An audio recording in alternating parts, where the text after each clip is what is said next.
प्रिय भक्त जन, आज हम आपको एक कथा का श्रवण कराने जा रहे हैं, जिसके सुनने मात्र से ही आपके जीवन में सुख संपत्ति और धन संपदा की वृद्धि होगी। तो चलिए कथा को प्रारंभ करते हैं। अगर आप इस चैनल पर आए हैं तो कथा को अधूरा छोड़कर मत जाइएगा।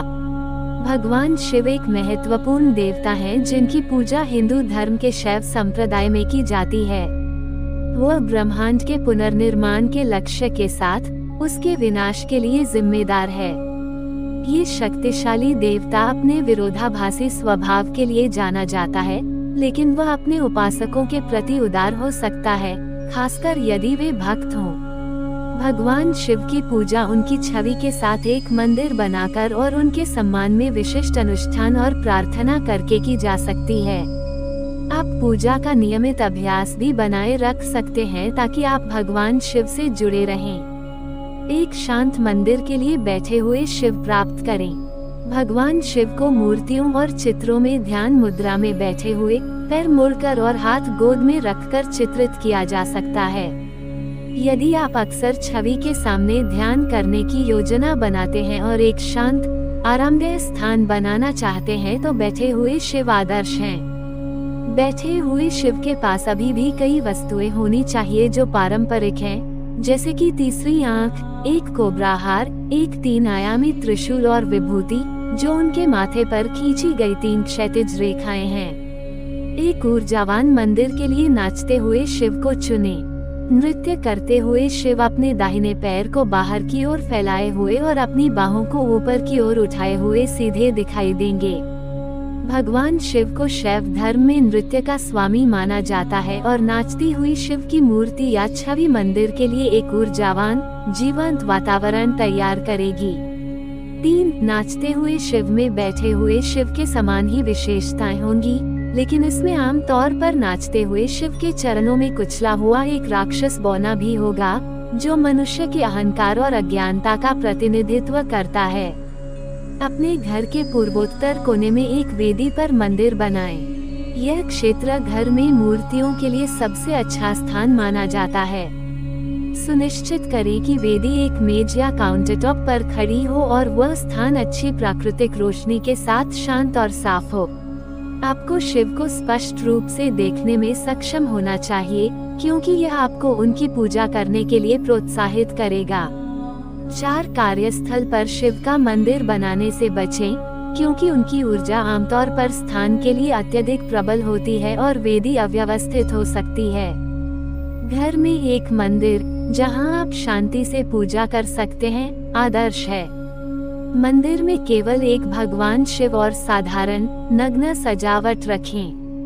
भगवान शिव की एक से अधिक मूर्ति या छवि रखना अत्यधिक शक्तिशाली हो सकता है और आपके स्थान में विरोधी ऊर्जा पैदा कर सकता है।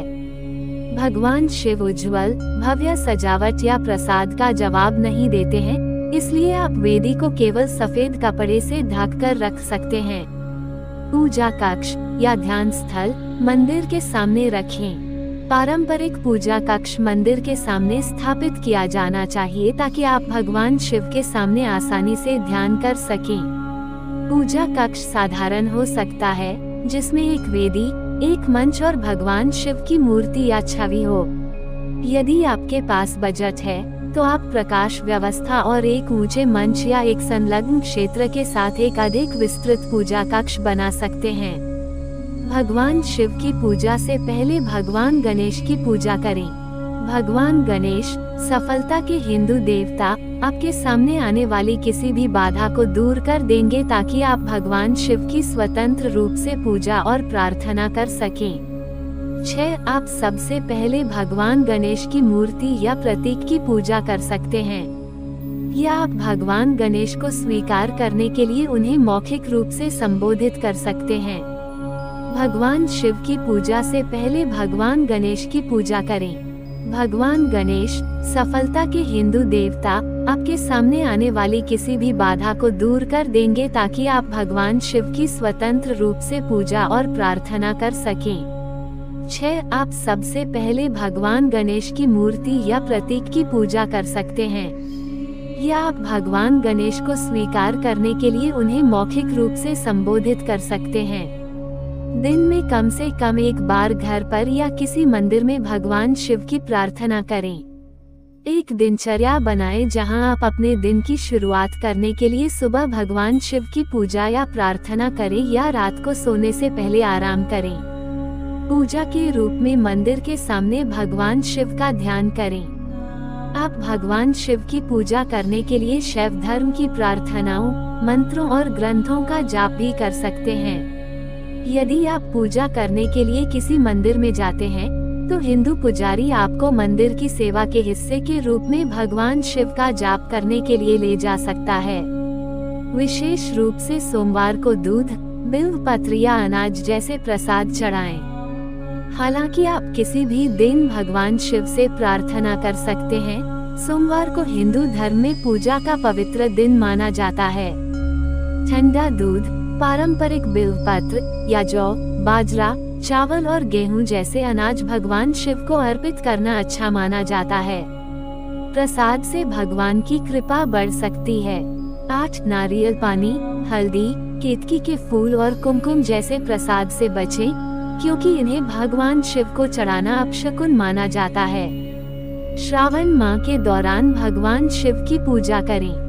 श्रावण मास जुलाई अगस्त में आता है और भगवान शिव की पूजा के लिए यह बहुत ही शुभ महीना माना जाता है। भारत में इस महीने के दौरान बड़े उत्सव आयोजित किए जाते हैं और साथ ही उपवास और प्रार्थना जैसी कठोर प्रथाएं भी आयोजित की जाती हैं। ये सप्ताह में या हर दिन कई बार शिव की पूजा करने के लिए मंदिरों में जाने का भी समय है। आप इस शुभ समय के दौरान मंदिर में शिव की पूजा करने और प्रसाद चढ़ाने के लिए मंत्रों और प्रार्थनाओं का जाप भी कर सकते हैं। घर में अपने शिव मंदिर को साफ और सुव्यवस्थित रखें। मंदिर को नियमित रूप से साफ करके उसका रखरखाव करें ताकि यह भगवान शिव के लिए प्रस्तुत हो सके। सुनिश्चित करें कि मंदिर पर कोई मलबा या अव्यवस्था न हो, क्योंकि यह भगवान शिव की ऊर्जा को अवरुद्ध कर सकता है। आप भगवान शिव को अलग अलग प्रसाद भी चढ़ा सकते हैं और पुराना प्रसाद हटा भी सकते हैं। सप्ताह में एक बार भगवान शिव के अन्य अनुयायियों के साथ श्रवणम का अभ्यास करें। श्रवणम अन्य भगवान शिव भक्तों और अनुयायियों का एक समूह है। सभाएं किसी के घर में, किसी धार्मिक स्थल पर या किसी हिंदू मंदिर में हो सकती हैं, अक्सर सोमवार को, जो भगवान शिव के सम्मान का दिन है। सभाएं आपके पूजा अभ्यास और भगवान शिव के साथ आपके संबंध को मजबूत करने का एक अच्छा तरीका है। अपने क्षेत्र में भगवान शिव के अन्य अनुयायियों की तलाश करें और सुझाव दें कि आप एक साथ श्रवणम का अभ्यास करें। फिर आप अपनी पूजा पद्धति को मजबूत करने के लिए नियमित सभाएं आयोजित कर सकते हैं। अपनी पूजा को गहरा करने के लिए किसी मंदिर में भगवान शिव के उत्सव में शामिल हों। हिंदू मंदिरों में अक्सर भगवान शिव की पूजा की जाती है, खासकर सोमवार को। मंदिर में इन समारोहों में नियमित रूप से जाने से भगवान शिव की आपकी पूजा को गहरा करने में मदद मिल सकती है, खासकर यदि आप विभिन्न मंत्रों, प्रार्थनाओं और ध्यान प्रथाओं को सीखना चाहते हैं।